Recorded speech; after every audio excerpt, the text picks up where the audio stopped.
Yeah, it's my blackmail story that started one of my all-time favorite friendships I've ever had.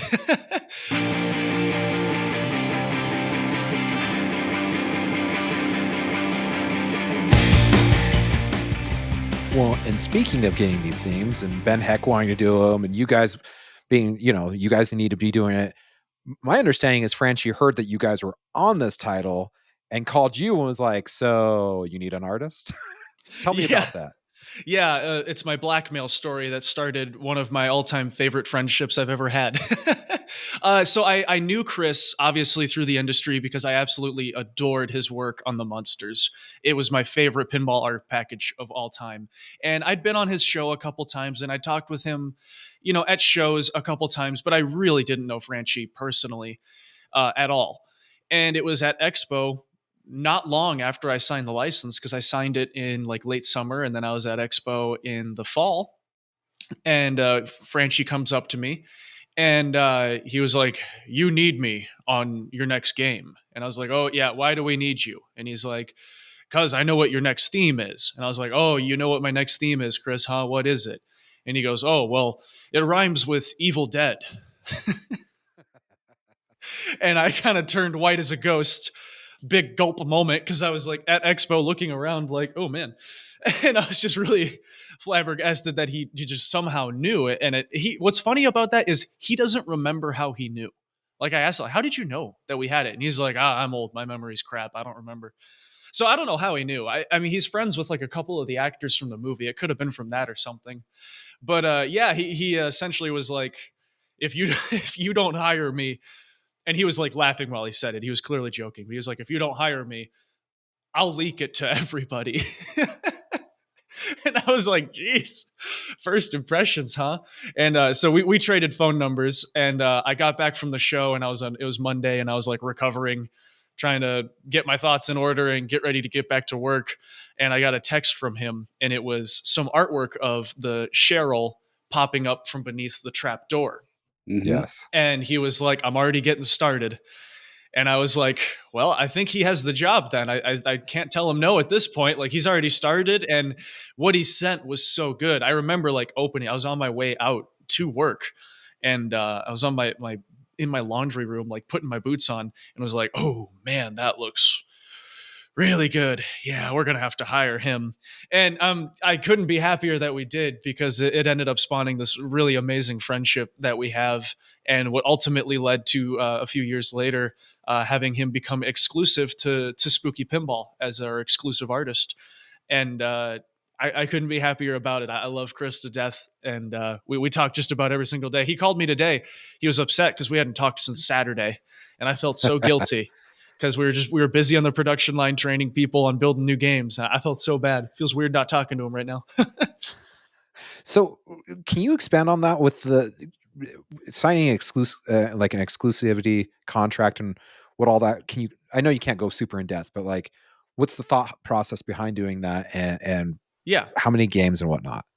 right. So what it came down to was we started working together on Evil Dead, and I really liked it. And then we started working together on one of the next games, and I liked it even more. But more importantly, I liked working with Chris because he not just because of our friendship, which is a big part of it, but because he also is an amazing artist. He's an amazing, Yes, I don't want to say employee, but like he understands collaborator. He's a yes, collaborator. yes, and he Yeah, understands what needs to be done to get it approved through licensors too. yeah. Mhm. He understands pinball through and through when it comes to Yep. art. And I didn't want to lose that. I really loved working with him. And through talking with him, I knew he was going to be working on quite a number of projects with other companies, and I was getting worried because I was like, well, I can't have my games look exactly the same as everybody else's games. Right. Our Right. Mhm. artwork has always been good. We've always had great artwork. It's one of the defining features of our games. And to keep our artwork being one of the defining features of our games so that it stands out in your lineup, I need our artwork to look different than other companies. And if Chris's Yeah. artwork is on every company's game, then I'm kind of SOL. Like it, Kinda it stuck. will Yeah, will yeah. take that away. And it made me, I was like pretty bummed out for a while. Like, oh crap, like, am I not going to be able to work with Chris in the future here? That would really suck because we have more things I want him to do. But yeah, if 4 games come out in a year and they're all Franchi, like, that's kind of a problem for me. So Yep. I started proposing the idea to him, and he was kind of back and forth on it. I invited him to come stay with us for a few days in Benton, and it wasn't too long after that that we kind of got it worked out for him to be exclusive to us in pinball. He still does more artwork outside of pinball. I don't know if most people know this, that he has Yeah. a day job Yep. outside of pinball that he does artwork for as well.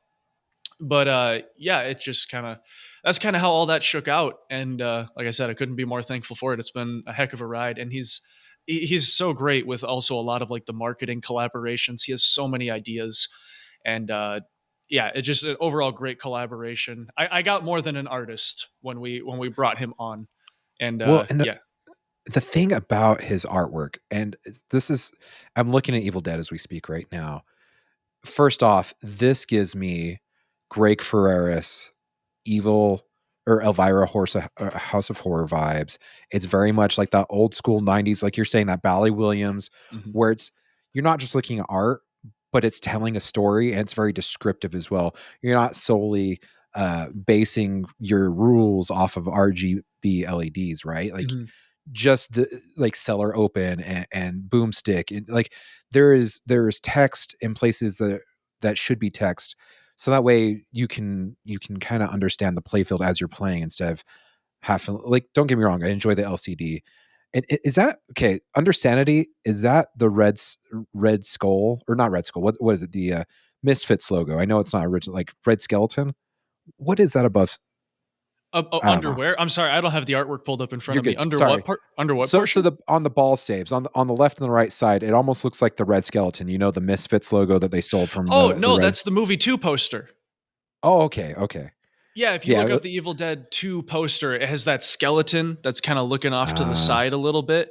And yeah, yeah, we just thought that that would look really cool in the yeah. inserts. We wanted to, I just realized like that's a super iconic poster that we weren't incorporating in the artwork. And I think that's something I asked for to be in there. Um, Gotcha. but to my point earlier about theme integration, where I was kind of gushing over like what I love and what I'm passionate about and how I want to show that to people and put it in the game, Chris has that times 10 in his Yes. artwork, and you Mhm. can tell clear as day that this is a project that he loves, and that Evil Dead is something that he absolutely adores, and he understands how to get that to come out of his brain and his heart and onto a cabinet and a playfield and everywhere else that his art is in the game. That was just a taste of our full episode that's out right now, episode 154. Check it out on our channel at Loser Kid Pinball.